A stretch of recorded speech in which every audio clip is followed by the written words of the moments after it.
Hey there, and welcome to Dark Creaky TV. If you're new, hit that subscribe button for spine-tingling Reddit creepypasta stories that are perfect for a night of chilling thrills. Don't forget to share your thoughts in the comments below. Thanks for watching, and let's get into tonight's stories. The Ouija board gave me one simple instruction: don't look in the mirror. I couldn't resist. Okay, I wasn't even supposed to be at that party. I mean, I'd been invited, but I wasn't planning on going. I'm not much of a let's get together and hang out with people I barely know kind of guy. But this was a Friday night, and I hadn't been out in weeks, so I figured, why not? My friend Jay had this thing he called a networking event at his place, which was basically a bunch of semi-friends, their friends, and their friends' friends standing around with cheap beer in hand and trying to outbrag each other. Jay's a decent guy, but his parties always have a weird mix of people. That night, there were tech geeks, finance bros, and a bunch of randoms who just seemed off. The night was already starting to get a little strange when Jay pulled out a Ouija board. Now, I've never been the superstitious type, but you grow up hearing stories about these things, right? People getting possessed, seeing weird stuff, yada yada. So when Jay plopped it down on the table and said, "Let's see who's got the guts," my first instinct was to laugh it off. Except I wasn't the only one who was uncomfortable. There was this one girl at the party, a friend of a friend. I think her name was Mel. And she looked like she'd seen a ghost the second the board hit the table. She just shook her head and walked out of the room. Something about the way she reacted made me feel uneasy. But, you know, peer pressure's a real thing. Everyone was egging each other on, so I figured, what the hell, right? It's all fake anyway. So I sat down with a couple of the guys. We lit a couple of candles because apparently that's supposed to set the mood or whatever, and the room got real quiet. It was like this whole party just shifted. The noise from the other room felt muffled, almost like we were in a bubble, and suddenly the only thing I could hear was my own breathing. So we started asking questions, the usual dumb stuff. Is anyone here? Who are you? But then, I swear to God, the planchette started moving. I thought it was one of the guys pushing it for a laugh, but everyone had this nervous look on their faces, like they weren't in on the joke. It spelled out something weird at first, like garbled letters, and then it finally settled on a name, A-N-N-A. We all just kind of stared at each other. Nobody knew an Anna, at least not at the party. So Jay, being the idiot he is, goes, "All right, Anna, what do you want?" And that's when things started to get really off. The planchette started moving faster, jerking around like someone was yanking it. It spelled out two words, M-I-R-R-O-R-D-O-N-T-L-O-O-K. Don't look. At what? We were all just staring at the board, trying to make sense of it. And then, without thinking, I asked the stupidest question possible. Why not? No answer. The planchette just stopped, dead still. Now here's the part where things get weird. One of the guys, Derek, chuckled awkwardly and got up to use the bathroom. Not even 2 seconds later, we hear this loud crash. We all jumped up and ran over, only to find Derek standing in front of the bathroom mirror, pale as a ghost, his hand trembling like crazy. When we asked him what happened, he wouldn't say. He just shook his head and muttered something about slipping on the floor, but I knew something wasn't right. His face had this haunted look, like he saw something he wasn't supposed to. The rest of the night was a blur after that. The whole group disbanded pretty quick. Jay acted like it was no big deal, like the Ouija board was just a stupid party trick, but I couldn't shake the feeling that something was wrong. Everyone left, but I hung back for a bit, just to talk to Jay about it. But before I could even bring it up, he says, "Man, that Ouija board, probably cursed or something." And then he laughed, like it was some kind of joke. I laughed with him, but deep down, I didn't think it was funny at all. Before I headed out, Jay casually handed me the Ouija board. "Here, man, take it. A little souvenir for the night." He smirked. "You'll love it." I didn't want to take it. In fact, I was about to refuse when he gave me this look, like he really wanted me to have it. And suddenly, I felt this pressure, like saying no would be a bad idea. So I took it, and that's where this whole nightmare started. I didn't think much of it at first, honestly. The next morning, I woke up, the Ouija board still in my backpack, shoved into a corner of my room. Life moved on. I had work, errands, the usual grind. I almost forgot about it until later that evening. That's when things started to get strange. So, I live alone in a small apartment. Nothing fancy, but it's got this big bathroom mirror right across from the shower. You know, one of those old, almost antique-looking ones that came with the place. I've always found it kind of creepy. Like, it doesn't look old, but you can just tell it's been there forever. Anyway, after a long day, I decided to take a shower and unwind. The hot water was running, steam filling the room, and everything felt normal, until it didn't. Halfway through rinsing the shampoo out of my hair, I felt this weird pressure, like someone was standing behind me. The kind of feeling where you don't even have to look, you just know someone's there. But I was alone, or at least, I was supposed to be. I peeked through the foggy glass door, heart racing, expecting to see something, but there was nothing, just my empty bathroom. Still, the feeling wouldn't go away. It actually got worse. I finished up fast and grabbed a towel, wiping steam off the mirror with my hand. I don't know why, but I felt compelled to look into it. That's when I remembered the Ouija board's message. Mirror, don't look. It hit me like a ton of bricks. I don't know why, but my mind immediately jumped back to that moment at Jay's party. I tried to shake it off, telling myself I was being paranoid, but curiosity got the better of me. I stared at my reflection, hard, just to prove to myself there was nothing there. And that's when I saw it. At first, it was subtle. Just a little flicker in the corner of the mirror, like the reflection wasn't quite right. You ever see something out of the corner of your eye and convince yourself it's nothing? Yeah, it was like that. Except I couldn't look away. My reflection was standing there, just like me, but it was off somehow. The longer I stared, the more I noticed. It wasn't exactly mimicking me. Its posture was stiffer, like it was waiting for something. I leaned closer to the glass, squinting through the condensation, and for a split second, I thought I saw it smile. Not a normal smile either. It was the kind of smile you give when you know something you're not supposed to. My stomach dropped. I blinked hard, hoping it was just the steam messing with me. But when I opened my eyes, my reflection was back to normal, staring at me, stone-faced. I stumbled out of the bathroom, trying to shake off the feeling. I must have sat on my couch for at least an hour, just staring at the wall, replaying that moment over and over. I didn't even realize how long I'd been sitting there until my phone buzzed with a text. It was Jay. The text just said, "Dude, you good?" Something weird happened with Derek. Derek, the guy from the party? I hadn't heard anything since that night, but something about the text freaked me out. I called Jay, and the second he picked up, I could tell he was rattled. His voice was low, like he didn't want anyone else to hear.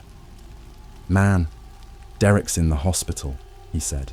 "He freaked out after the party. I didn't think anything of it, but I guess it got worse." "Worse how?" I asked, my heart pounding now. Jay paused, like he wasn't sure he should tell me. Then he said, "Derek started talking about mirrors.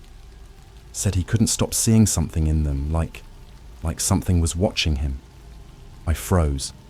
"And then," Jay continued, his voice shaking a little, He shattered his bathroom mirror, sliced up his hands pretty bad. They found him passed out on the floor, bleeding. He's not doing great." I didn't know what to say. I couldn't shake the chill crawling up my spine. Derek saw something in his mirror too.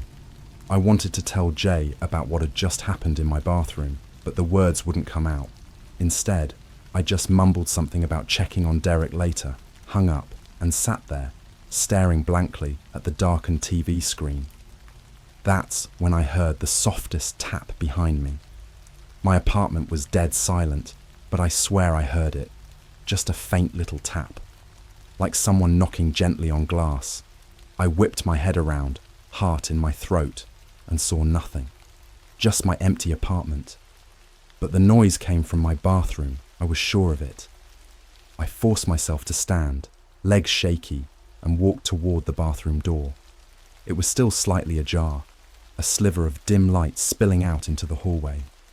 My hand hovered over the doorknob, and for a split second, I thought about just leaving, grabbing my keys and bolting out of my apartment. But I didn't. I needed to know.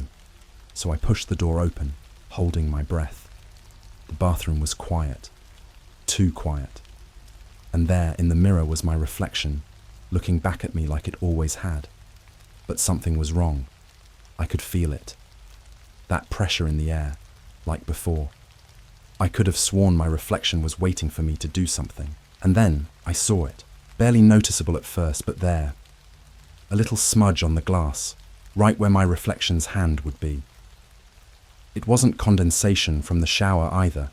It was a faint, bloody handprint, almost as if someone had pressed their palm against the other side of the mirror, from inside. I backed out of the bathroom slowly, my heart hammering in my chest, and shut the door. I haven't looked in the mirror since. But the thing is, I don't think I can avoid it forever. The next few days felt like I was living in someone else's life, like I was a guest in my own body. I barely slept, and when I did, my dreams were filled with reflections that didn't move with me, mirrors that rippled like water, and that strange, knowing smile I'd seen in the bathroom. I avoided mirrors as much as I could. I covered the one in the bathroom with an old towel, turned the full-length one in my bedroom to face the wall, even went as far as using my phone camera as a mirror when I had to check my appearance. But no matter what I did, that feeling of being watched never went away. The worst part was, I kept hearing that soft tapping noise at night, always coming from the bathroom. It wasn't constant, but it was enough to keep me on edge. I didn't dare check what it was. I knew where it was coming from. The mirror. The bloody handprint. I told myself it had to be my imagination. But deep down, I knew that wasn't true. That's when I realized I needed to do something about the Ouija board. I hadn't touched it since the party, but the longer I ignored it, the more I felt like it was waiting for me. Like it was calling to me somehow. I didn't want to believe that some dumb party favor could have this much power over me. But after what happened to Derek, I couldn't take any chances. So, I decided to get rid of it. One evening, I shoved the board into a garbage bag and walked it down to the dumpsters behind my building. Easy, right? Just toss it and move on with my life. But as I got closer to the dumpsters, this heavy feeling came over me, like I was walking through molasses. My steps got slower, heavier. I started sweating, and my breath came in shallow gasps. By the time I got to the dumpster, I was almost dizzy. Still, I forced myself to open the lid and throw the bag in. The second the board hit the trash, the air around me felt lighter, like I'd been holding my breath and didn't even realize it. I figured that was it. Done. Gone. I'd go home, sleep like a baby, and forget this nightmare ever happened. But the moment I stepped back into my apartment, I knew something was wrong. The air inside felt off, stale, like the entire place had been sitting there, untouched, waiting for me. I didn't realize how quiet it was until I shut the door behind me. That weird, pressing silence filled the room again, just like it had at Jay's party, and I felt it. That pressure in the back of my skull, like something was standing right behind me. I turned slowly, and there it was, the Ouija board, sitting right in the middle of my living room floor. I nearly tripped over myself backing away from it. My mind was racing. How the hell had it gotten here? I knew I'd thrown it out. I had literally just tossed it into the dumpster. But there it was, staring back at me, like it never left. The garbage bag was gone, and the board was lying there, perfectly placed, like it had been waiting for me to return. I wanted to believe someone was playing a prank. Maybe Jay, maybe someone from the party. But deep down, I knew that wasn't the case. This wasn't some joke.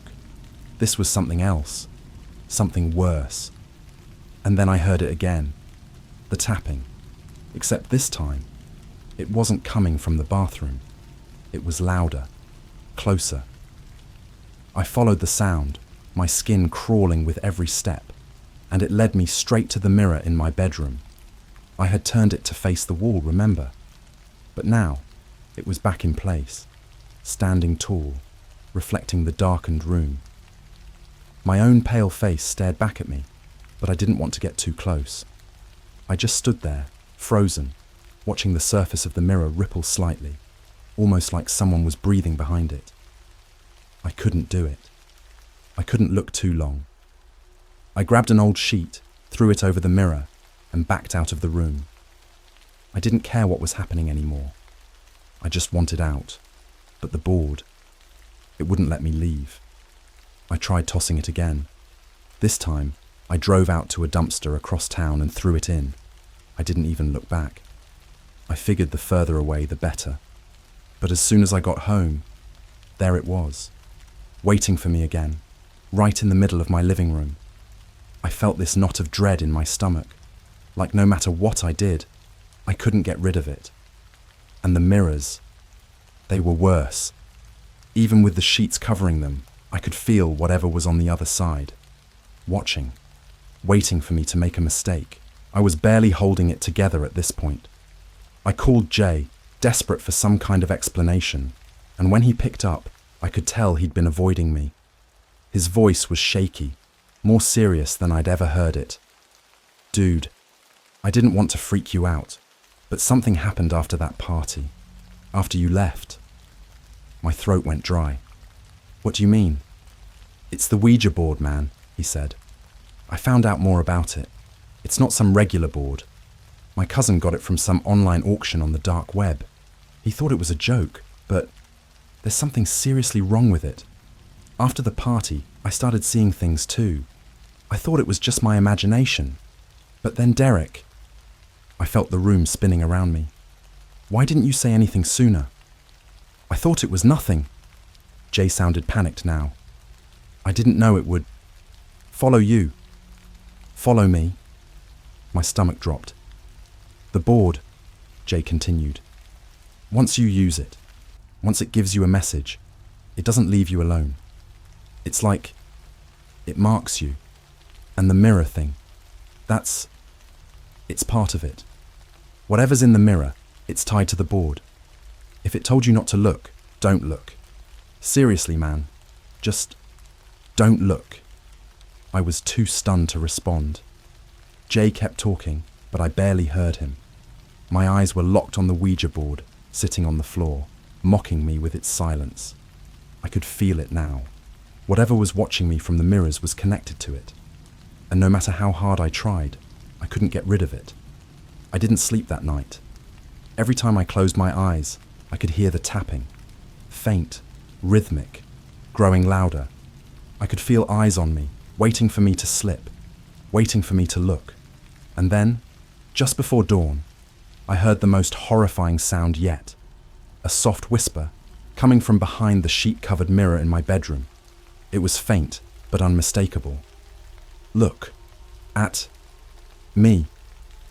I didn't dare move. That whisper, the one coming from behind the covered mirror, it wasn't just in my head. It was real. It was soft, almost gentle, but there was something sickly sweet about it, like it was trying to coax me closer. I could hear it, clear as day. Look. At me. I felt my whole body lock up. Every muscle was tense, my heart pounding so hard I could feel it in my ears. I knew better than to listen. Every instinct screamed at me not to pull the sheet down, not to even go near the mirror. But the voice, it wasn't stopping. And the tapping, it was back too. Louder now, more insistent, like someone knocking harder and harder on the glass from the other side. I had to get out of there.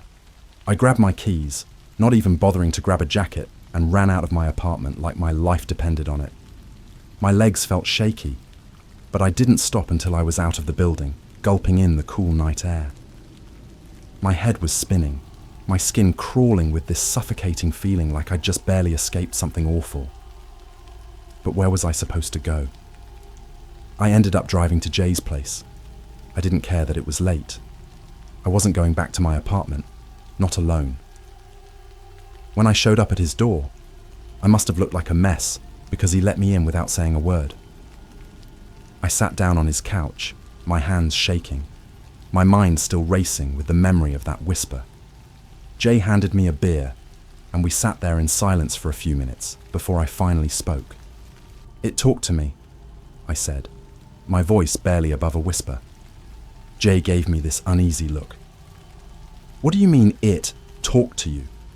I told him everything, about the tapping, the reflection that wasn't quite right, the Ouija board refusing to stay gone.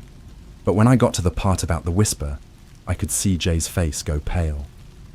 That's how it starts," he muttered. I felt a chill run down my spine. "What starts?" Jay looked at me, his eyes wide with this strange, haunted look. "It wants you to look at it. That's the whole point. It's like a game. It'll mess with you, make you hear things, see things in the corner of your eye. But the second you give in..."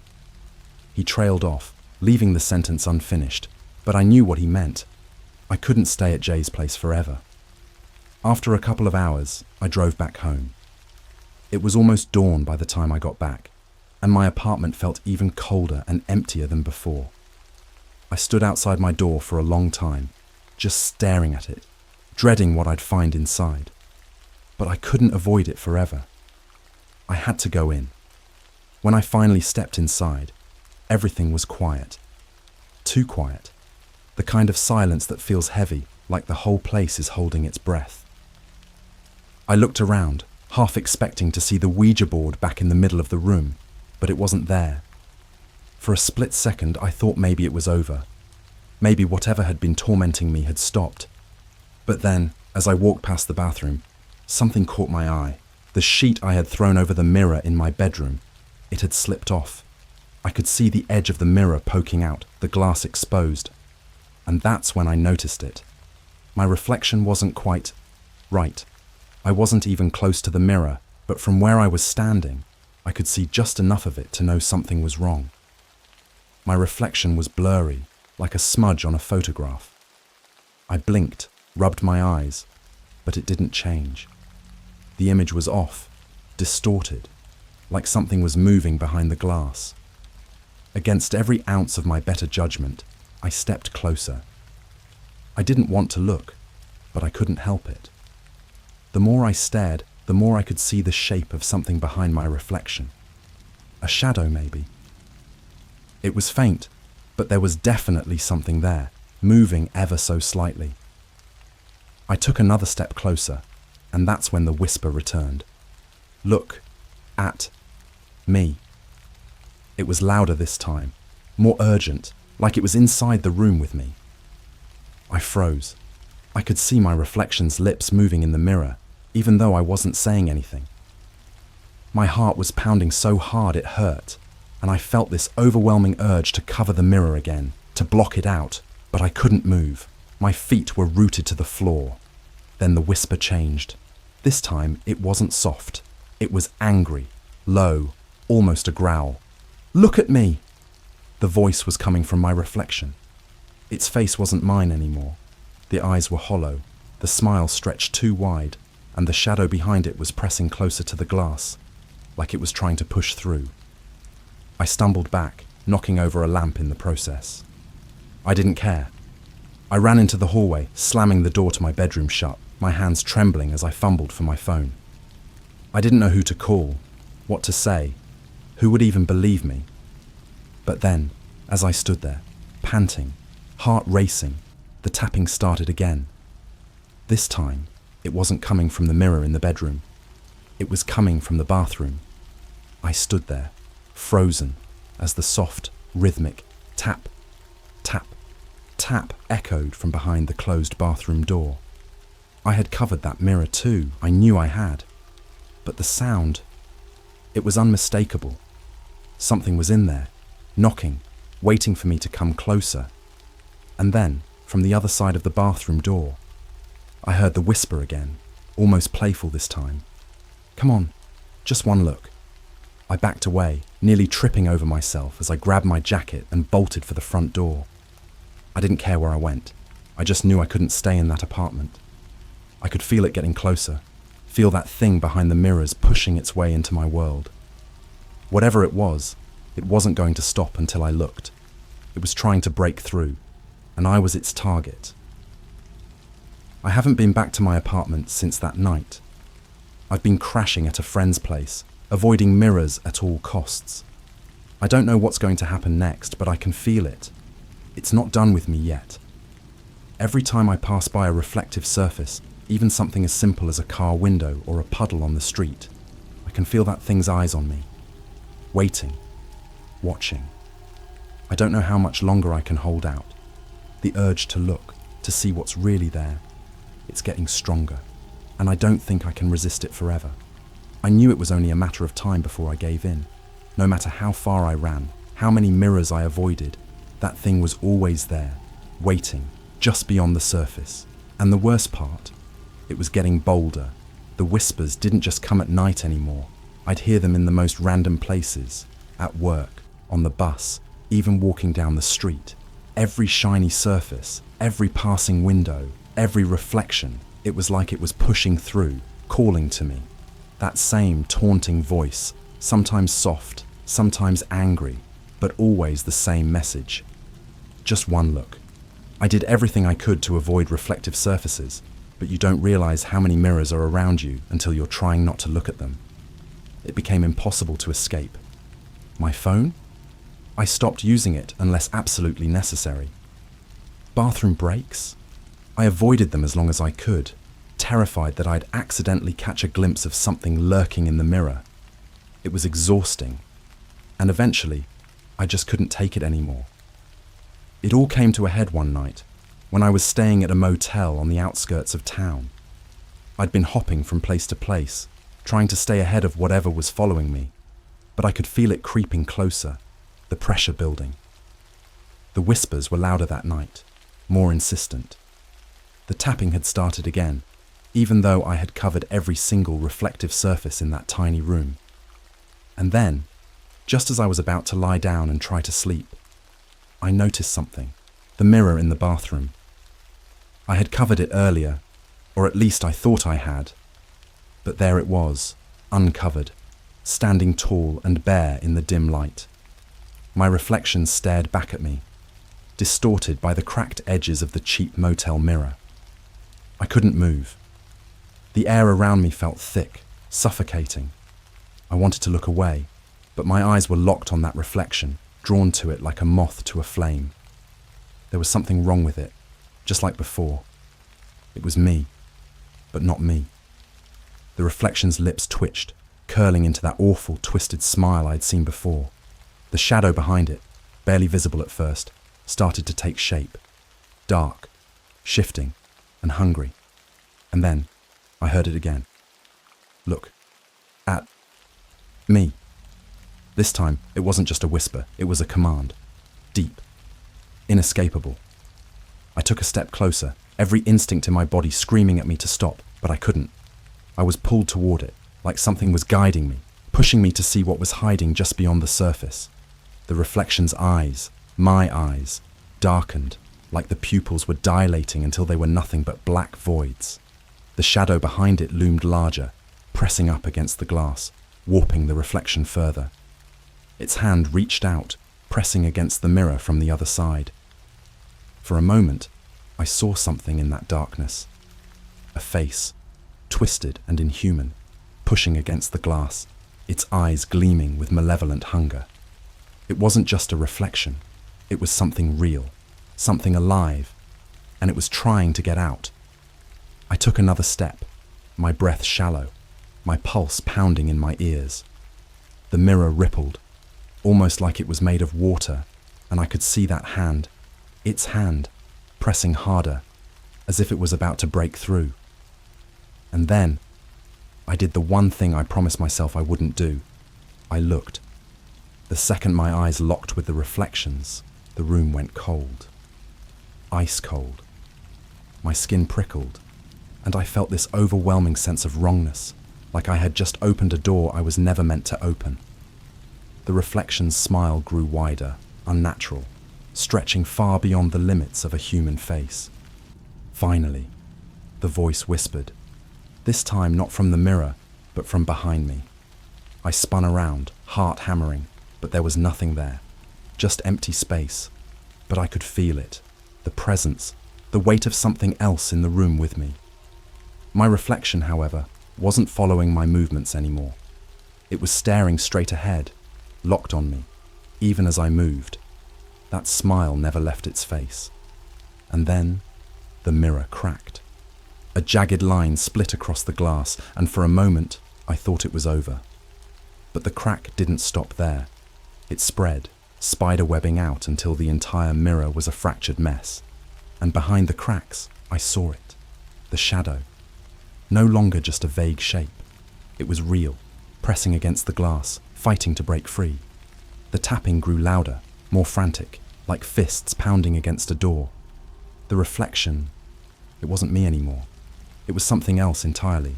Its face was distorted, twisted, the eyes dark pits of nothingness, the smile too wide, too sharp. And then the mirror shattered. Glass exploded outward, and I hit the floor, covering my face as shards rained down around me. For a moment, everything was silent. The air was heavy, thick with tension. I stayed on the floor, my heart racing, every nerve on edge, waiting for whatever was going to happen next. But when I looked up, the mirror was gone. Not just broken, gone. The frame was empty, the glass completely vanished. The tapping had stopped. The whispering was gone. It was as if everything had been sucked into a void, leaving nothing behind but that suffocating silence. I got up slowly, my legs shaky, and looked around. The room was still. Too still. But something was wrong. I could feel it, deep in my bones. I turned to leave, but as I passed the bathroom, I froze. There, in the tiny cracked mirror above the sink, was my reflection. Perfectly normal. Just me. Except the smile. That twisted, too wide smile. And then, I heard it again. Soft. Barely audible this time. Now. I'm free.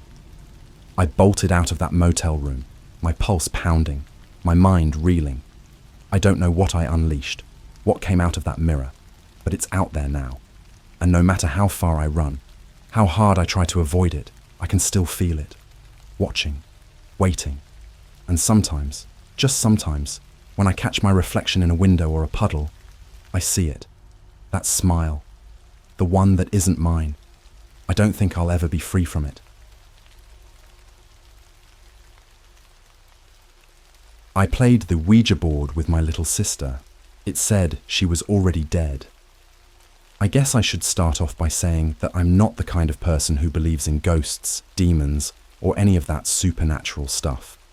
I've always been the one rolling my eyes when my friends would tell creepy stories or share those dumb ghost videos that pop up on your feed. So, if you told me even a month ago that I'd be writing this, I probably would have laughed in your face. But here we are. I live in a small, boring town, you know the type. Nothing much happens. Everybody knows everybody. And if you want something exciting, you've got to make it happen yourself. I've got a little sister named Emily. She's 7, and honestly, she's pretty awesome for her age. We've always been close, even with the 6-year gap between us. Our parents work a lot, so it's usually just me and her at home after school. It all started on a Friday night about 2 weeks ago. My parents were both working late, so it was just me and Emily hanging out, eating pizza, and watching old cartoons.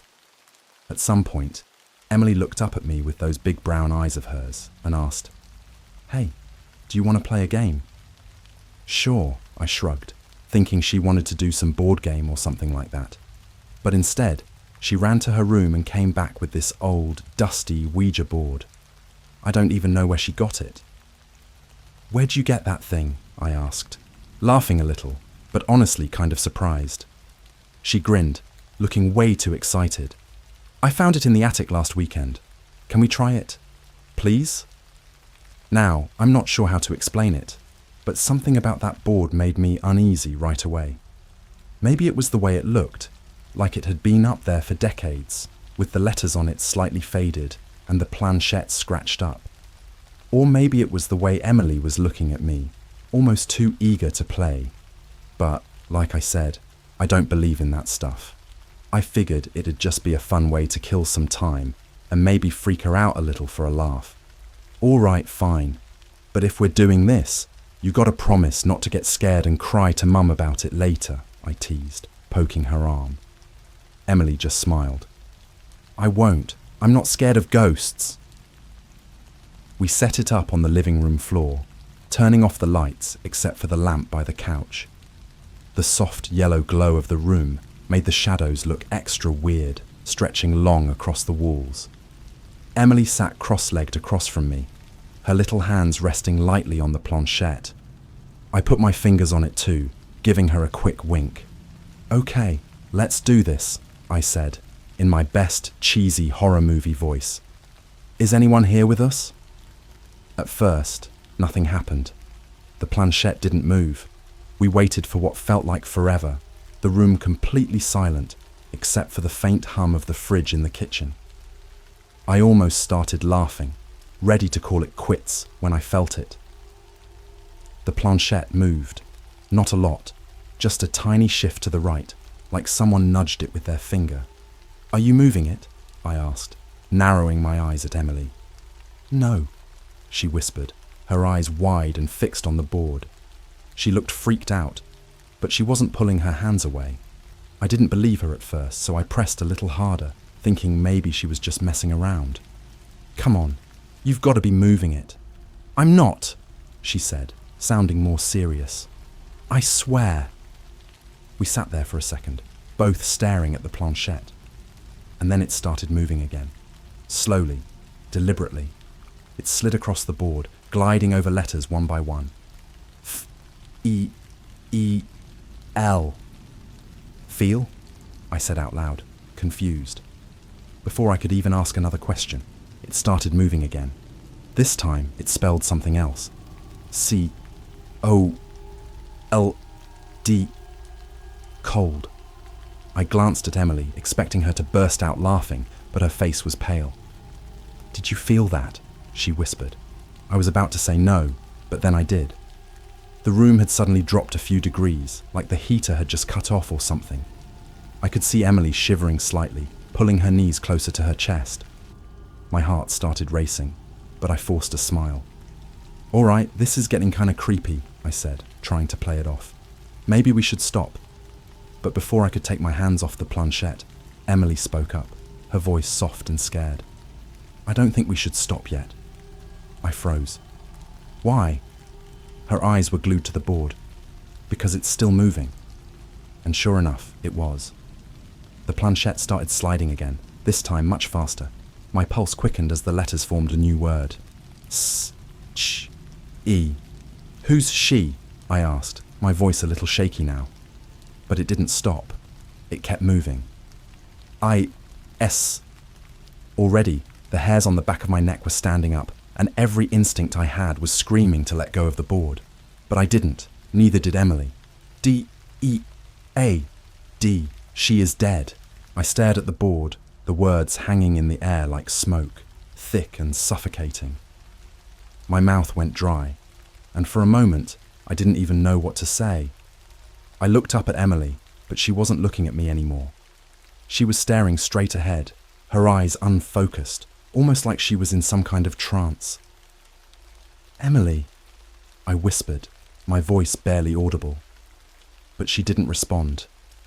She just kept staring, as if something, or someone, was right there in front of her, just out of my sight. That's when I felt it again. That cold, icy chill. But this time, it wasn't just the air. It was something else. Something close. Too close. I tried to pull my hands away from the planchette, but they wouldn't move. It was like they were glued to it, like some invisible force was holding them there. Panic surged through me as I yanked harder, but it was no use. I couldn't move. And then, slowly, Emily turned her head to look at me. Her eyes were blank, empty. And when she spoke, her voice was soft, but it wasn't her voice anymore. She is dead. For a moment, I just sat there, frozen. My mind couldn't process what was happening. It's like when you have a nightmare and you know it's a dream, but you can't wake up. You're just stuck in it, helpless. Emily's voice, or whatever was using her voice, kept echoing in my head. She is dead. Over and over again, like a broken record. I finally yanked my hands away from the Ouija board, the planchette skidding across the floor as I scrambled back. Emily didn't flinch. She didn't move at all. She just kept staring at me with that blank, lifeless expression, like she wasn't really there anymore. Emily, I whispered, my voice shaking harder than I'd like to admit. This isn't funny. I reached out, hesitating for a second before gently shaking her shoulder. She blinked a few times, her face scrunching up in confusion like she'd just woken up from a deep sleep. For a split second, relief washed over me. Maybe she had just spaced out or something.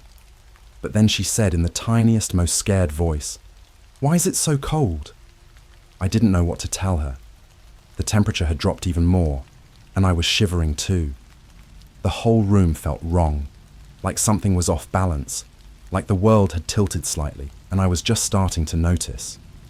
You know that gut feeling you get when you're being watched? It felt exactly like that, except I couldn't see anyone or anything around us. I forced a smile, trying to act like I wasn't losing my mind.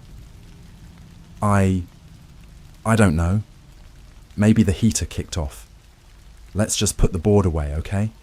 We can watch more cartoons or something. Emily nodded, looking a little pale. I could tell she was scared, even though she was trying to act tough. I quickly grabbed the Ouija board and shoved it back into the box, planning to toss it back into the attic where it belonged, preferably never to see the light of day again. But then, as I was packing it up, Emily asked, "Who was it talking about?" I paused, my hands hovering over the box. I didn't want to say it out loud. I didn't want to think about it, but I knew exactly what she meant. She is dead. It had to be a prank, right? I mean, maybe Emily was messing with me, or maybe I was overthinking it. There's no way that board, an old piece of wood and plastic, could actually know anything. But still, that question gnawed at me. Who was it talking about? Probably just random letters, I lied, stuffing the box shut and standing up. You know how those things are. It's just a stupid game. Let's forget about it, okay? Emily didn't say anything. She just stood up slowly, watching me. I could tell she didn't believe me, but she wasn't going to argue. She never did. She trusted me, even when I wasn't sure I trusted myself anymore. I turned off the lamp and we both headed upstairs to our rooms. I figured that was the end of it.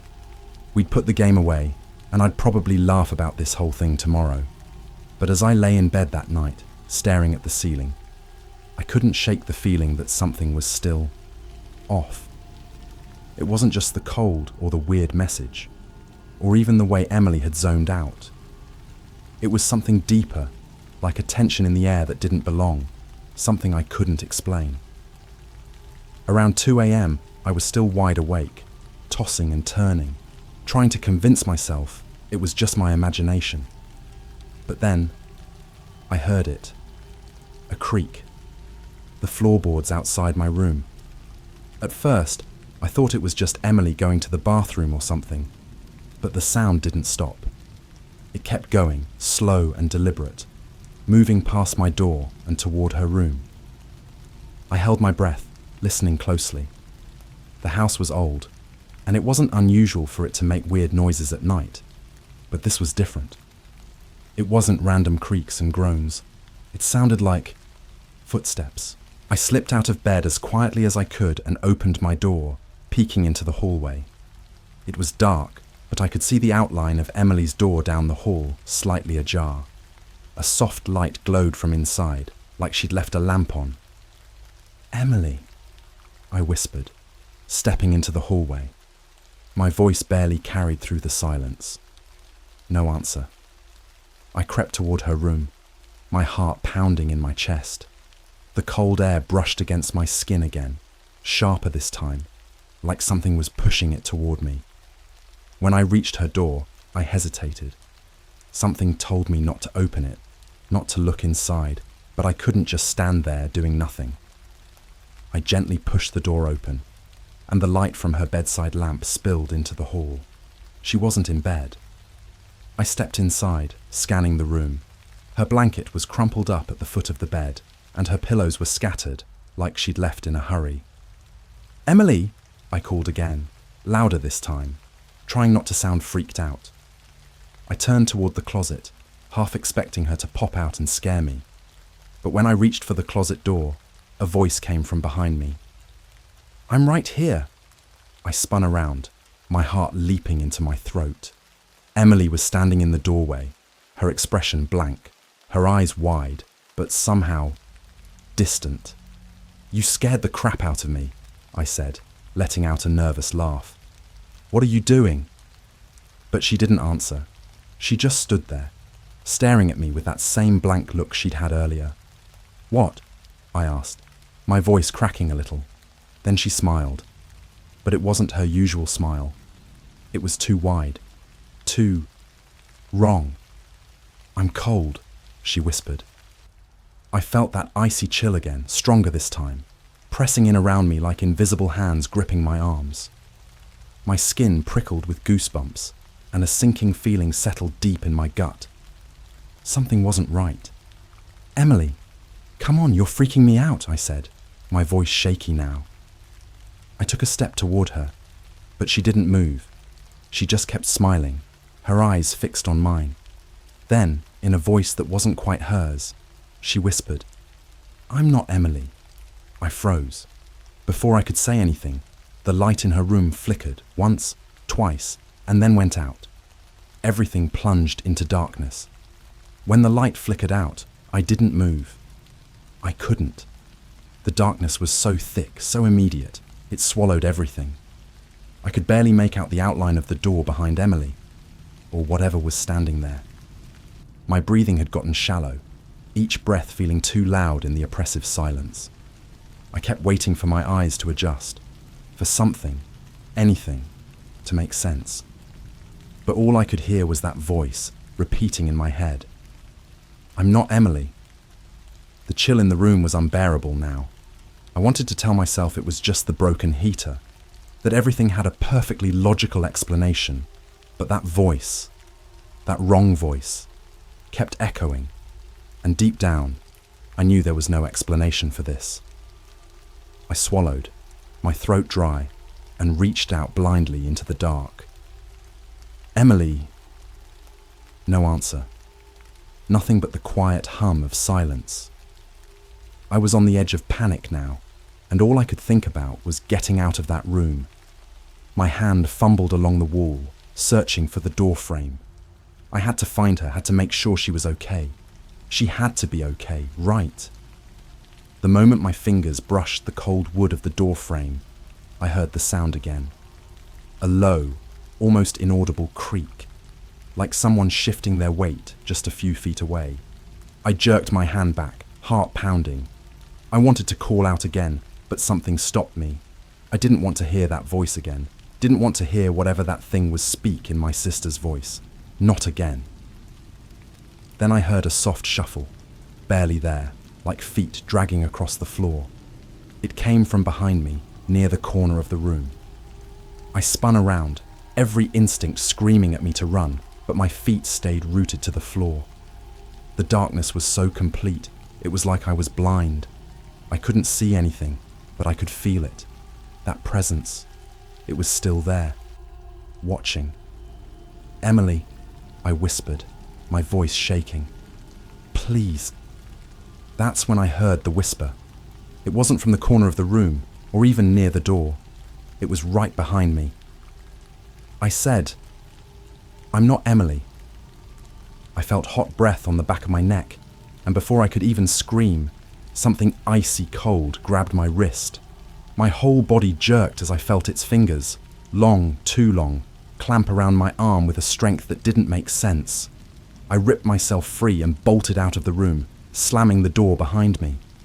My chest was heaving as I sprinted down the hallway, almost tripping over myself in the dark. I didn't stop until I was downstairs, flicking on every light I could reach.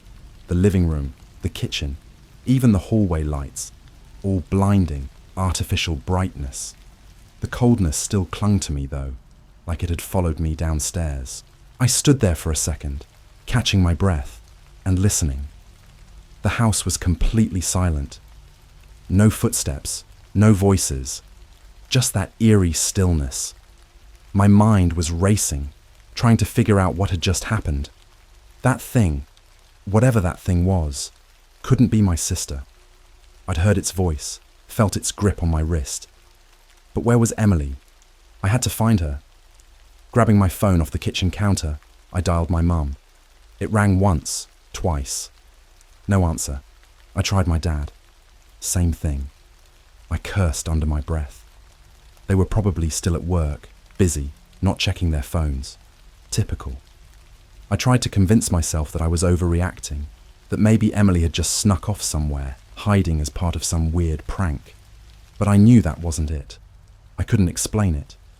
But I knew that thing wasn't Emily. That's when I heard something upstairs. A soft thump.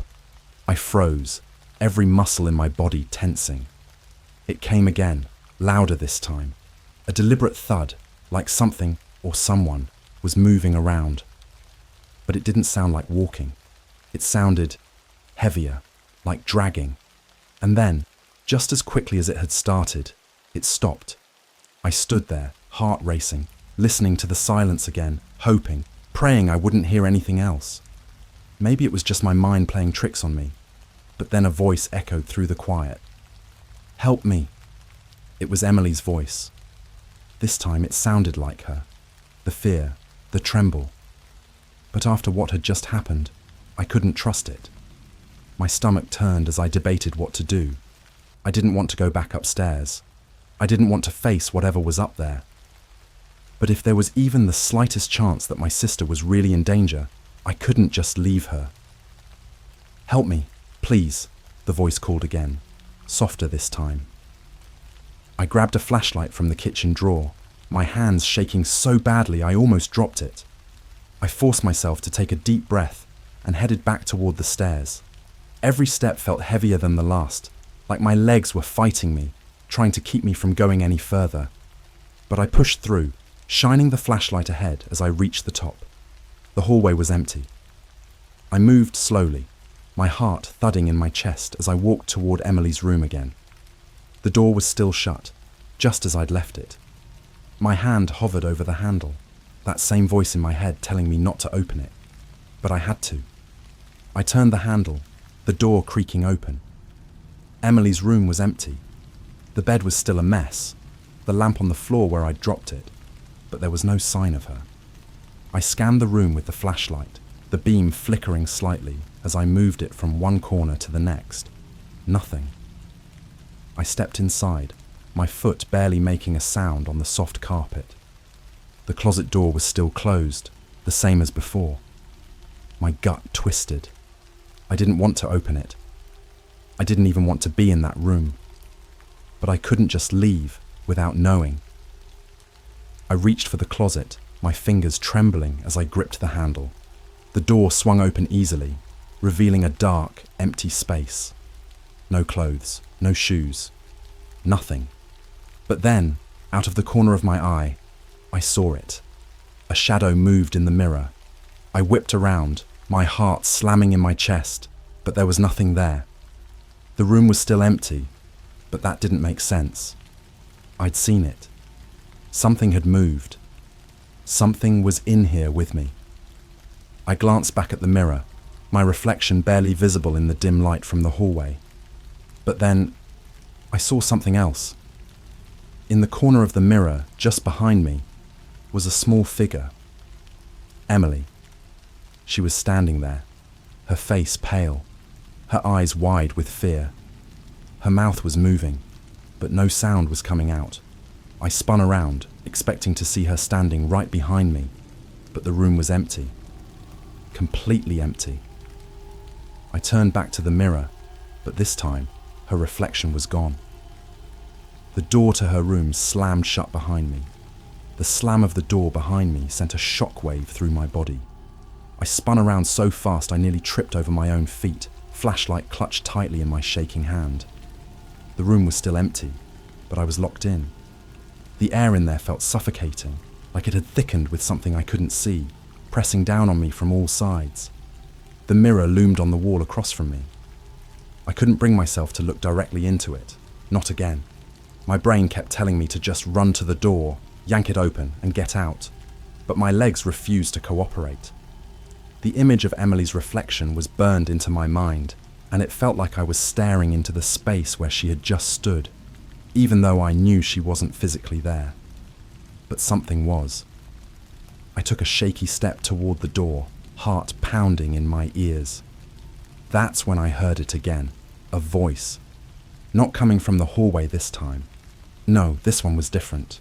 It was coming from inside the room. I see you. It was Emily's voice, but not in the way you'd want to hear your little sister talk. It sounded wrong, stretched, like it was being pulled through static or coming from a broken radio.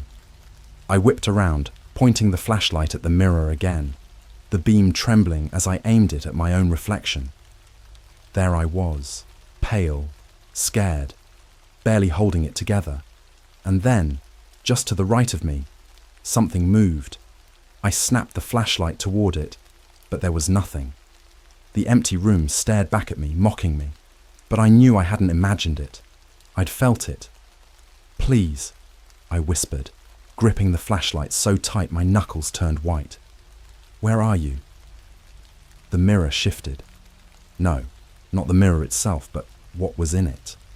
I could see my reflection standing there, but it wasn't moving the way I was. My chest tightened as I realized I was standing still, but my reflection, my own reflection, was slowly turning its head, staring right at me. I stepped back, a cold sweat breaking out across my skin. My reflection's eyes met mine, but they weren't my eyes anymore. They were empty, dark pits, like someone had hollowed them out. And that's when it smiled. The corners of its mouth stretched unnaturally wide, splitting open in a grotesque grin that had no business being on my face. The flashlight flickered, casting weird shadows across the room, and I stumbled back, trying to tear my gaze away from the mirror, but I couldn't. The reflection didn't stop smiling, didn't blink. It just stood there, watching me, with that impossible grin plastered across its face. And then, it spoke. "You shouldn't have played the game." I could barely breathe now, my heart pounding so hard I thought it might burst out of my chest. The reflection's voice was twisted, like nails scraping across glass, but it sounded like mine. A corrupted version of my own voice, speaking to me from the other side of the glass. I had to get out. Now I bolted for the door, yanking it open so hard it nearly came off its hinges. The flashlight slipped from my grip and hit the floor, spinning wildly, throwing crazed shadows all over the hallway as I stumbled out, slamming the door behind me. My hands were shaking so badly I couldn't even steady myself against the wall. I just ran. I ran downstairs, not stopping until I was in the kitchen, gasping for breath. The lights were still on, casting everything in a sickly yellow glow. I half expected to hear footsteps behind me, to feel that cold grip again, but all I could hear was the sound of my own ragged breathing. I collapsed against the counter, trying to gather my thoughts. What the hell was happening? Where was Emily? And what had I seen in that mirror? My mind was spinning, grasping for some kind of explanation, something that made sense, but nothing did. Not the cold, not the voices, not the reflection, and worst of all, not the fact that I still had no idea where Emily was. That's when I heard the creak again, from upstairs. I froze, my blood turning to ice. Number. There was no way I was going back up there, not after what I'd just seen. But the creaking didn't stop. It was slow, deliberate, like something, or someone, was moving around, moving toward the stairs. I forced myself to stand up, my legs wobbling beneath me as I listened. The creak grew louder, closer. I glanced around the kitchen, looking for anything I could use to defend myself. My eyes landed on a knife block, and without thinking, I grabbed the largest one. It felt ridiculous, holding a kitchen knife like it could somehow protect me from whatever was upstairs, but it was better than nothing. The creaking stopped. Silence. Heavy, oppressive silence. I gripped the knife tighter, every muscle in my body tense, waiting for something to happen. But nothing did. The house was so quiet now, I could hear the faint buzz of the refrigerator behind me.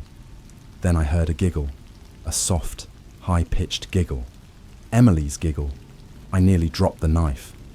My heart jumped into my throat and I spun around, trying to pinpoint where it had come from. It wasn't upstairs. It was closer, much closer. I took a step back, my mind racing. Was it really her?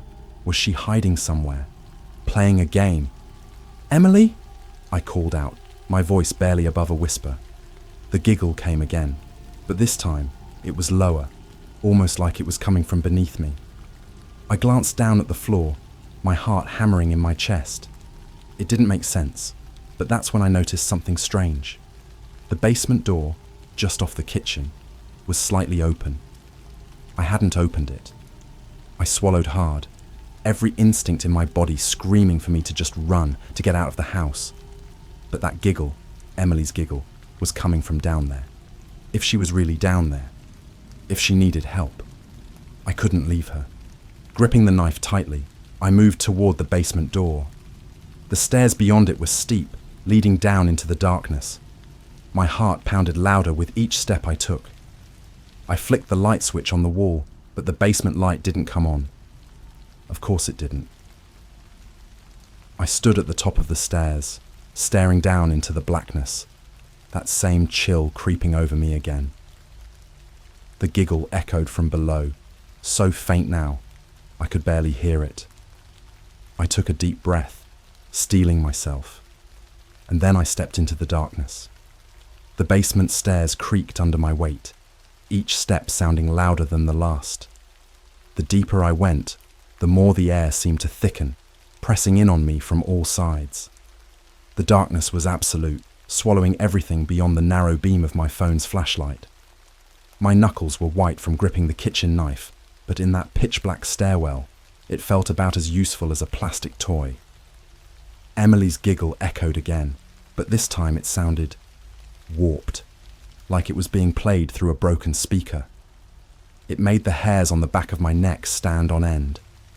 I had no idea what I was walking into, but I knew one thing for sure. That giggle wasn't right. It sounded like Emily, but there was something sick and twisted beneath it, the kind of wrong you feel deep in your gut. Still, I had no choice. I had to find her.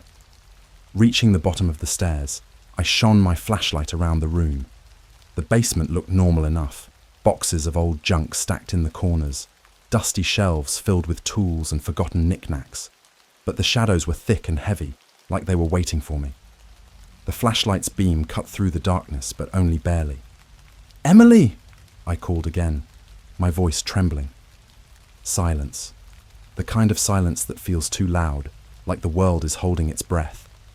I took another step forward, the cold concrete floor sending a chill up my spine. My heart was racing, every nerve in my body screaming at me to turn back. But I couldn't. Not yet. That's when I saw it.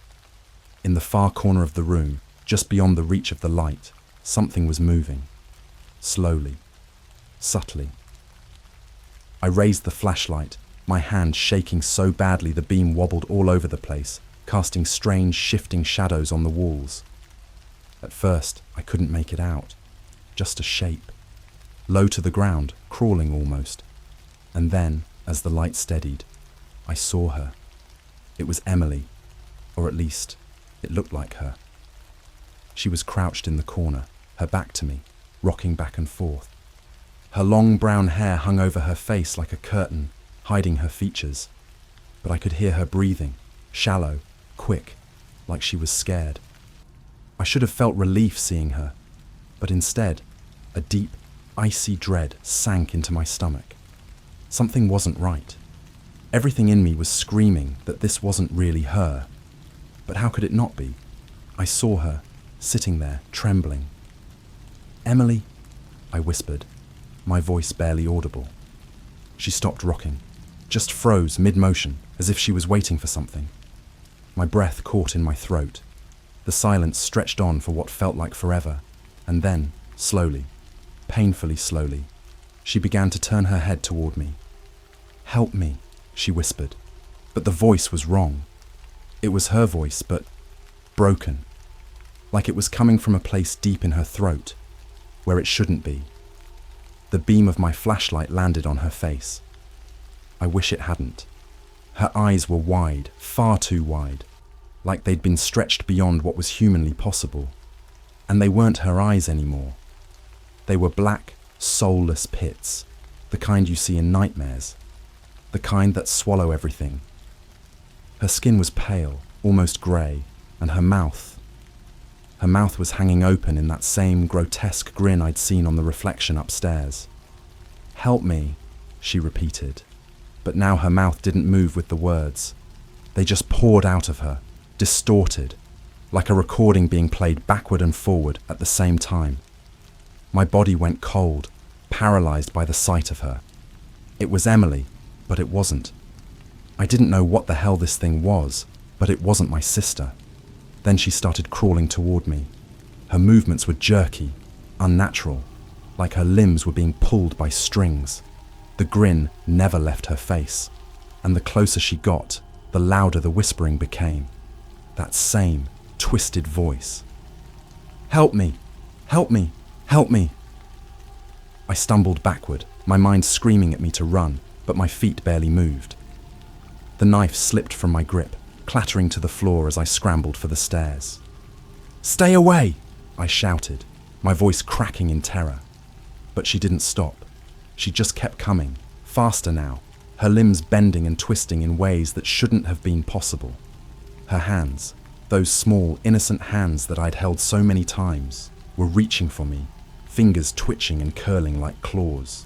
I turned and bolted up the stairs, tripping over the bottom step, but managing to catch myself before I fell. My legs felt like lead, barely carrying me fast enough. I could hear her behind me, her distorted whispers echoing off the walls. As I reached the top of the stairs, the basement door slammed shut in my face with a force that rattled the walls. I yanked on the handle, pulling with all my strength, but it wouldn't budge. My hands slipped and I fell back against the door, panic surging through me as I fumbled with the lock, with the doorknob, with anything to get out. Then, behind me, the whispering stopped. It was dead silent again. Too silent. My heart hammered in my chest as I slowly, shakily, turned around. The basement was dark, the flashlight's beam barely illuminating the first few steps. I strained to see, to hear something, anything, but there was nothing. No movement, no sound, just darkness. I stared into it, breathless, waiting for her to come back, waiting for those twisted whispers to start again. But the basement stayed still, like nothing had ever been there. I slowly backed away from the door, my hand still gripping the useless doorknob. My pulse was pounding in my ears, and my whole body was trembling, but I couldn't stay there. I had to get out of the house. I had to... And then I heard it, from behind me, from inside the house. A soft, familiar giggle. I froze, every muscle in my body going rigid as the sound echoed through the hallway. I turned my head slowly, terrified of what I'd see. Standing in the middle of the living room, illuminated by the dim light from the kitchen, was Emily. She looked normal.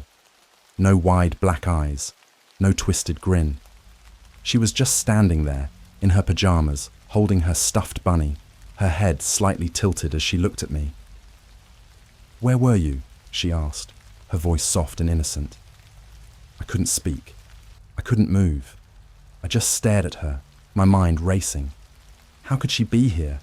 How could she look normal when just moments ago? Her smile widened, too wide. "You were too slow," she whispered. And then the lights went out. We asked the Ouija board what it wanted. It spelled out freedom, and now something is loose in our house. I never believed in the supernatural, like, at all. Ghosts? Nah. Demons? Please. Ouija boards? Just a piece of cardboard from some toy company. That's how I saw it. The whole thing was ridiculous to me, and I always laughed at those YouTube videos where people claimed their Ouija board sessions went wrong.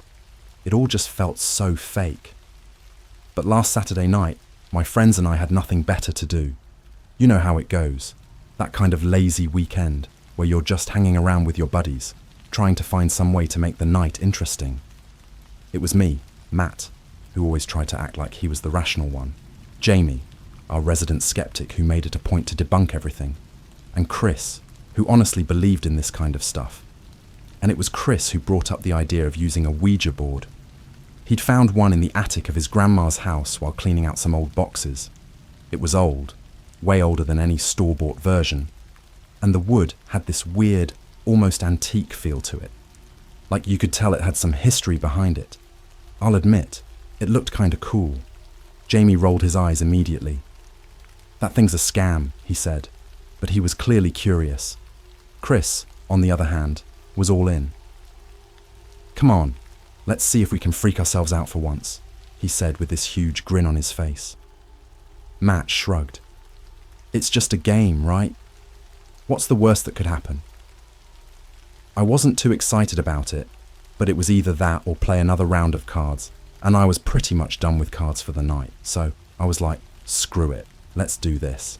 We set the board on the coffee table in my living room, dimmed the lights to set the mood, mostly for Chris's benefit since he was super into it, and placed our fingers on the planchette. That's when things started getting weird. At first, nothing happened. Like, literally nothing. We asked the typical cheesy questions. "Is there anyone here with us? Can you give us a sign?" Chris kept whispering, "Don't push it, man." And I kept rolling my eyes because, obviously, someone was trying to move it to mess with us. It had to be. But the planchette just sat there in the center, totally still. No creepy vibes, no cold air, no weird whispers. But then, after a few minutes of silence, Chris asked this question that I'll never forget. "What do you want?" The planchette moved. Fast. Like, faster than I thought was even possible without one of us intentionally pushing it. We all stared at each other, wide-eyed, as it glided across the board to spell out Freedom. Freedom. I was waiting for one of them to crack up, but nobody did. Jamie's face had gone pale. Matt was shifting uncomfortably. Even Chris, who was the one who suggested this in the first place, didn't look so confident anymore. Freedom from what?" I asked, trying to sound casual, but my voice came out shaky. The planchette didn't move this time. We all just sat there, our fingers still on the board, staring at each other. A part of me wanted to laugh it off and say, "Well, that was fun." But the atmosphere in the room had changed. We decided to wrap it up after that. I mean, we didn't get any other responses, and none of us felt like pressing our luck. We said goodbye to whatever or whoever we thought we were talking to, because that's what you're supposed to do, right? And we put the board away. Chris laughed it off once it was back in its box. "See, I told you something would happen," he said, but his voice had this weird edge to it, like even he wasn't convinced that was the end of it. The rest of the night was pretty chill. We played some video games, had a few beers, and everyone headed home around midnight. I locked up and crashed pretty hard. But that night, that's when things started to get strange. It was small stuff at first, things I could explain away if I really tried. I heard a knocking sound from somewhere in the house. Like, not a big deal, right? Houses make noise all the time, but it kept happening. This slow, rhythmic tapping sound, almost like someone knocking on a door. The problem was, I couldn't figure out where it was coming from. I checked the windows, the doors, even went into the hallway to make sure nobody was outside messing with me. But nothing, just the sound. Tap, tap, tap. When I went back to bed, I could have sworn I saw something out of the corner of my eye. Just a shadow. It was probably just my mind playing tricks on me after all that Ouija board nonsense, but it was enough to make me feel uneasy. That's when I made the first mistake. I ignored it. The next day, I tried to brush off what had happened the night before. I convinced myself that the tapping was just the house settling and the shadow. Probably just a trick of the light, right? People see stuff all the time that isn't really there, especially when they're already freaked out. But things didn't stop. I woke up to find my front door unlocked. I know for a fact I locked it before I went to bed because I'm one of those people who checks like 5 times. It wasn't just unlocked though. The door was cracked open, just a sliver, like someone had been about to come in, or worse, go out and change their mind. I checked the house, room by room, but there was no sign that anyone had been inside. Nothing was missing, nothing was disturbed. Everything was just still. I called Matt later that day, figuring maybe he'd left it open when he left the night before, but he swore up and down that he'd locked it behind him. Dude, why would I leave your door open? I'm not a psycho. We laughed it off, but that feeling in my gut, that something wasn't quite right, stuck with me. I decided not to tell him about the weird tapping sounds or the shadow, partly because I didn't want to sound like I was losing my mind and partly because I was trying to convince myself it was nothing. But that night, the noises came back. Only this time they were louder, more deliberate. Instead of that faint tapping, it sounded like something was scratching the walls, like fingernails scraping across wood. I laid in bed, trying to ignore it, but the noise was constant, like it was moving around the house. Sometimes it was on the ceiling, other times it was along the floor. And then, right as I was about to get up and check it out, it stopped. Just like that. I didn't sleep much after that. I kept telling myself it was just in my head, but in the back of my mind, something was nagging at me. Something about the board, that word, freedom. What did it even mean? Freedom from what? Or freedom for what? The next day, I texted Chris, mostly to see if anything weird had been happening to him. I didn't want to freak him out, so I didn't go into too much detail. I just asked casually, "Yo, you notice anything strange since we did that Ouija thing?" He took a while to respond, but when he did, all he said was, "Not really." Why? That didn't sit right with me. Not really? What does that even mean? Something's either happening, or it's not. I decided to let it go, but I couldn't shake this feeling that I was missing something. A couple of nights later, Jamie invited us all over to his place for a movie night, and I figured it'd be a good distraction. I could definitely use a break from the creeping paranoia I'd been feeling. So, I grabbed a 6-pack, headed over to Jamie's, and tried to put all that Ouija board stuff behind me. Everything was fine at first.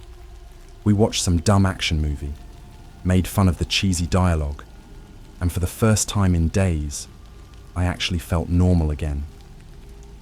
But halfway through the second movie, Matt suddenly got up and headed to the kitchen without saying anything. None of us really paid much attention to it, but after like 10 minutes, I started wondering what was taking him so long. I went to check on him, and when I walked into the kitchen, he was just standing there, staring at the fridge.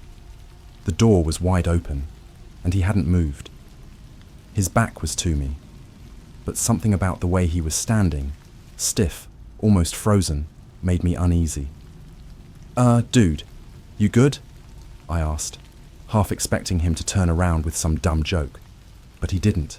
He just stood there, breathing slow and heavy, staring into the fridge like he didn't even hear me. I walked up to him.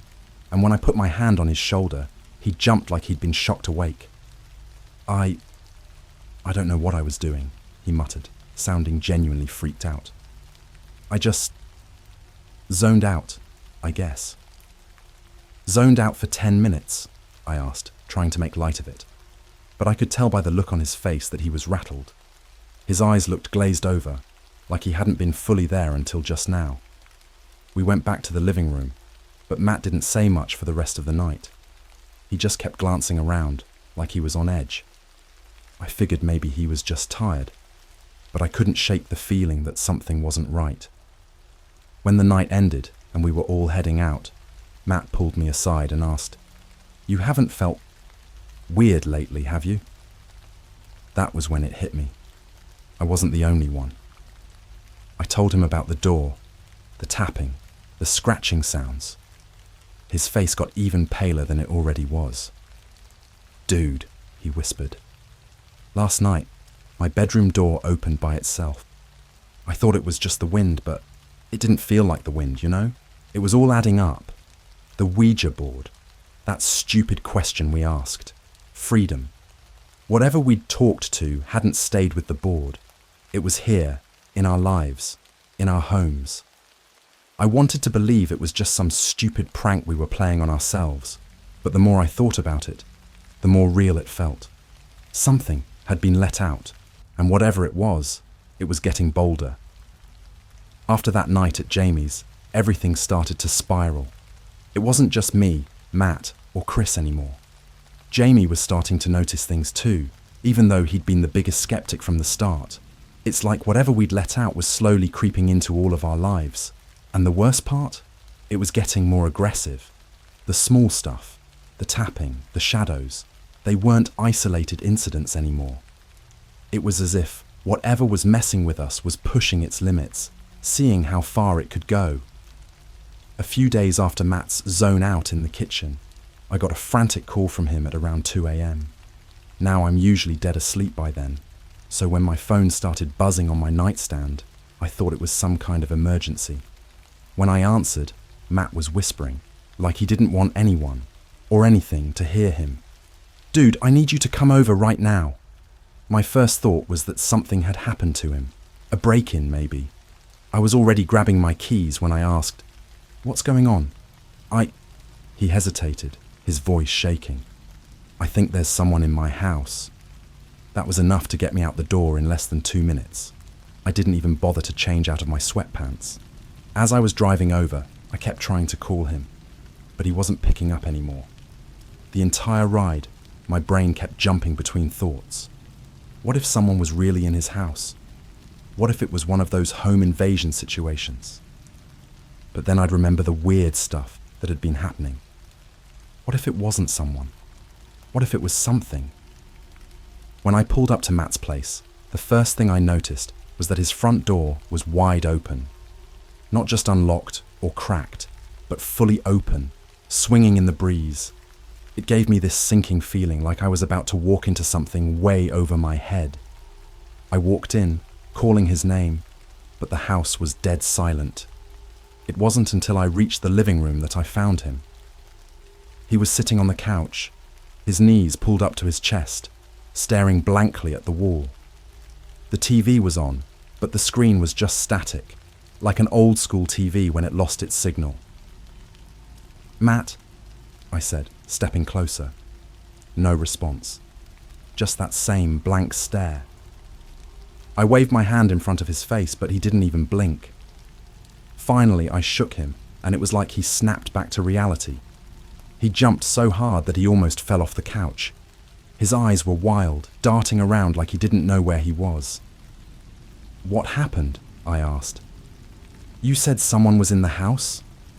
He looked at me, confused, then at the open door. His voice was quiet, shaky. I don't know. I heard footsteps, like heavy footsteps upstairs. I thought it was someone breaking in, but when I went to check, there was nothing. The door opened by itself, and then..." He trailed off, staring at the TV again. "And then what?" I pressed, trying to get him to focus. Matt blinked slowly, like he was struggling to remember. The TV came on. I didn't touch it. And the static. He pointed at the screen, his hand trembling. There were voices. I could hear them, but I couldn't make out what they were saying. I glanced at the TV. Static hissed across the screen. Just white noise. No voices. But the way he said it made my skin crawl. Matt wasn't the kind of guy to freak out over nothing, and seeing him this rattled was seriously unsettling. Maybe we should call Chris, I suggested. See if he's noticed anything weird again. Matt nodded, but before we could make the call, something strange happened. The static on the TV screen flickered, just for a second, but long enough for both of us to see it. There was a shape in the static, just a shadow at first, like a figure standing behind the noise. We both stared, frozen, as the shape slowly became clearer. It was human-like, tall, thin, but there was something wrong about it. The proportions were off, like the arms were too long, the neck too thin. And then, just as suddenly as it appeared, the static flickered again, and the figure was gone.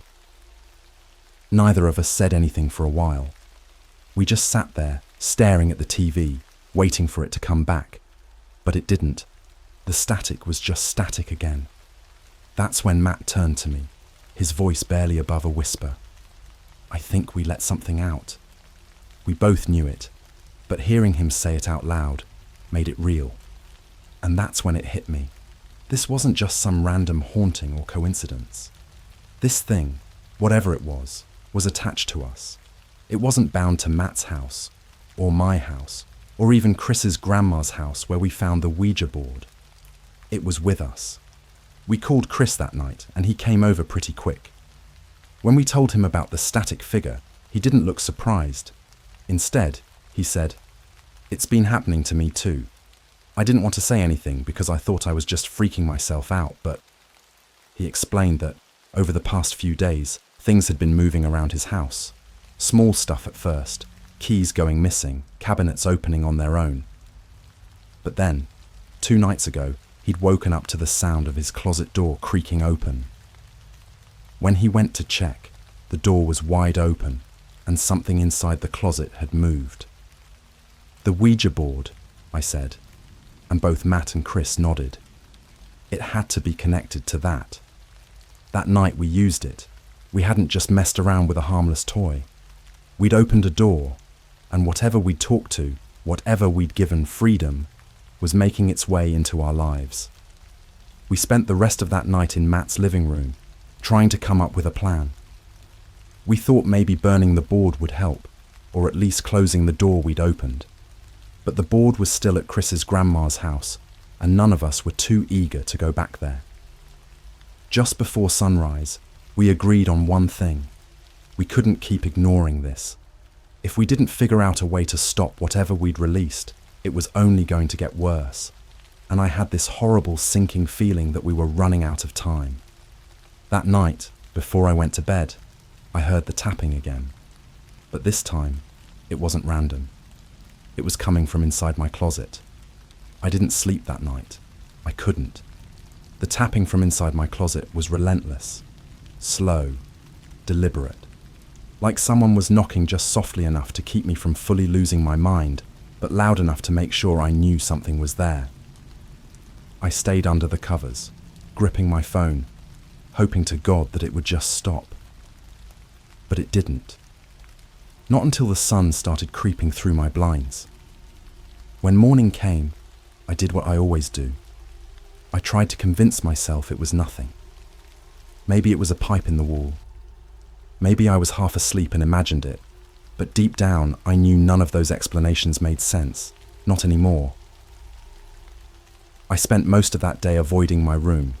I left the house, tried to keep busy, went for a long drive, anything to get away from the growing tension in my own home. But that sense of being watched, of being followed, was starting to stick with me everywhere I went. The more I tried to ignore it, the more intense it became. It wasn't just inside my house anymore. It was like something was clinging to me. By the time I got back home, I knew we couldn't wait any longer. I texted Matt and Chris to meet me at Chris's grandma's place. We had to deal with the board. I didn't know what we were going to do with it, but we couldn't keep letting this thing, whatever it was, get stronger. When we got to the house, Chris's grandma wasn't home, which was honestly a relief. Explaining why we needed to mess with an old Ouija board again wasn't exactly something I was ready to deal with. We went up to the attic where Chris had originally found the board. As soon as we stepped inside, the temperature dropped. Not in a dramatic horror movie kind of way, but just enough for us to notice. The air felt heavier, like it was harder to breathe.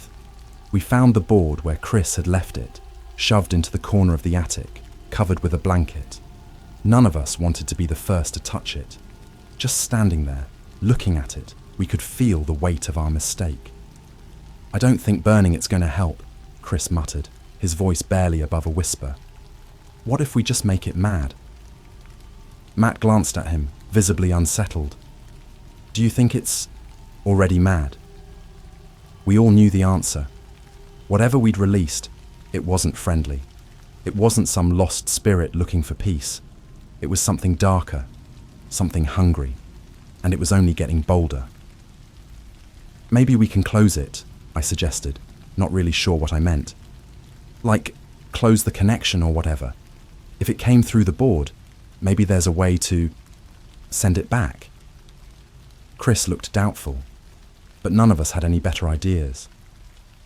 The thing was, we didn't even know if that was possible. We weren't experts. We didn't know the rules of this. Still, we sat around the board, just like we did that first night.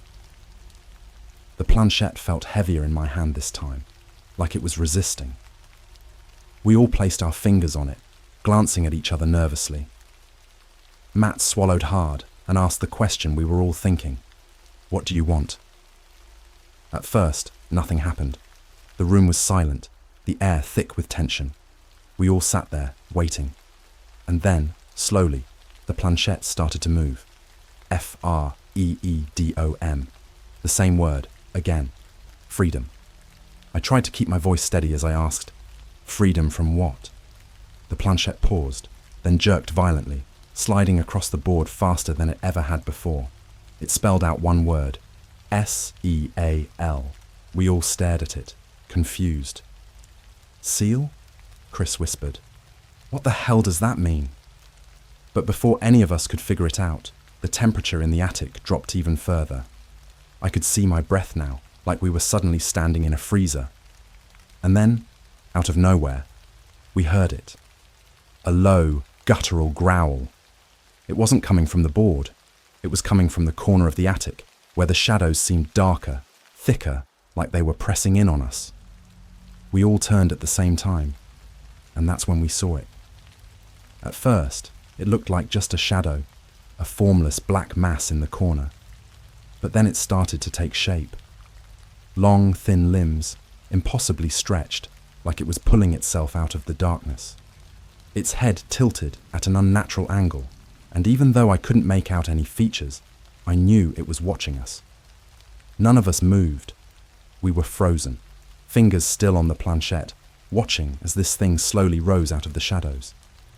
The growling grew louder, more menacing, and I could feel the hairs on the back of my neck stand up. "Close the board," Matt whispered urgently. "Say goodbye." Chris was already on it. His voice was shaky, but he managed to get the words out. "Goodbye, goodbye, goodbye." But the planchette didn't move. It stayed stuck in place, like it was glued to the board. I could feel the panic rising in my chest. I tried to lift my hand, but it wouldn't move, like something was holding it there, forcing me to stay connected to the board. The shadow creature moved closer, its limbs bending and twisting as it crawled across the floor. The growling was so loud now, it felt like it was vibrating through my skull. "We have to go," Matt said, his voice barely audible over the noise. "We have to get out of here." But none of us could move. We were trapped, held there by something we couldn't see. Something that had been with us since the moment we asked that stupid question. And then, as suddenly as it had started, everything stopped. The growling cut off, the cold vanished, and the shadow figure was gone. The room was silent again, like nothing had happened. Our hands were free from the board, and the planchette finally slid to the word we'd been trying to get to. Goodbye. We all stood up at the same time, stumbling over each other to get out of the attic. My heart was pounding in my chest, and I couldn't shake the feeling that even though the shadow was gone, something was still with us. When we got outside, we stood in the driveway, catching our breath. None of us said anything for a long time. We didn't need to. We all knew the same thing. This wasn't over. What does seal mean? Matt finally asked, breaking the silence. I don't know, I replied. But I think whatever we let out, it's not going back. Chris nodded slowly, his face pale. I think it's already free. We didn't know what to do next. We tried to send it back, but whatever we were dealing with was more powerful than we thought. It didn't want freedom from the board. It wanted freedom in our world. And it wasn't finished with us yet. For the next few days, none of us talked much. It was like we were all just waiting for whatever was coming next. The air felt different, heavier, like we were constantly being watched. It didn't matter where I was, in my car, at work, even just sitting on my couch. I couldn't shake the feeling that something was there with me. It was like the shadow from the attic had followed me home, lurking just out of sight, waiting for the right moment. I started noticing things in the house, little things at first. Objects weren't where I left them. Lights flickered for no reason. Doors I'd closed would be open when I came back into the room. The worst part was, I could hear it. Those same faint scratching sounds, sometimes in the walls, sometimes from the attic above me. Whatever we had unleashed, it hadn't gone away. It had just gone quiet. Too quiet. I kept in touch with Matt and Chris. We were all experiencing the same things, but none of us had any answers. We didn't know what it wanted, or what we were supposed to do next.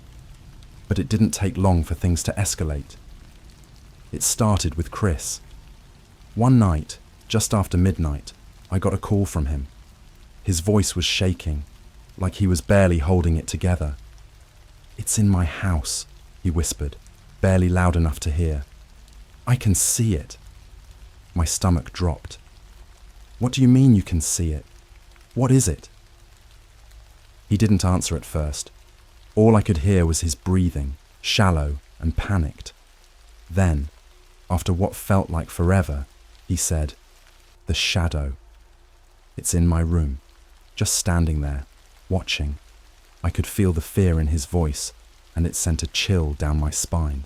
I grabbed my car keys and told him to get out of the house, but before I could finish, the call cut out. I tried calling him back, over and over, but he wasn't answering. The silence on the other end of the line was suffocating. Something was wrong, really wrong. I jumped into my car and sped to his place, breaking every traffic law on the way. When I got there, his front door was wide open, just like Matt's had been that night. I ran inside, calling his name, but there was no answer. The house was eerily quiet, except for the faint sound of static coming from the living room. I followed the noise and found Chris's phone lying on the couch. The screen cracked, his missed calls from me lighting up the display. But Chris wasn't there. I searched every room, checked the basement, even went into the attic, but he was just gone. No sign of a struggle, no note, no nothing. He had vanished. I called Matt, my hands shaking as I tried to explain what had happened. He sounded terrified but not surprised. "We need to get out of here," he said. "This thing, it's coming for all of us. I don't think we can stop it." I didn't want to believe him, but deep down, I knew he was right. This wasn't something we could run from. It had already attached itself to us. Whatever we did with that Ouija board had given it access. Access to us, to our homes, to our lives. And now, it wanted more. Later that night, I sat on my couch, staring at the front door, waiting for it to open on its own.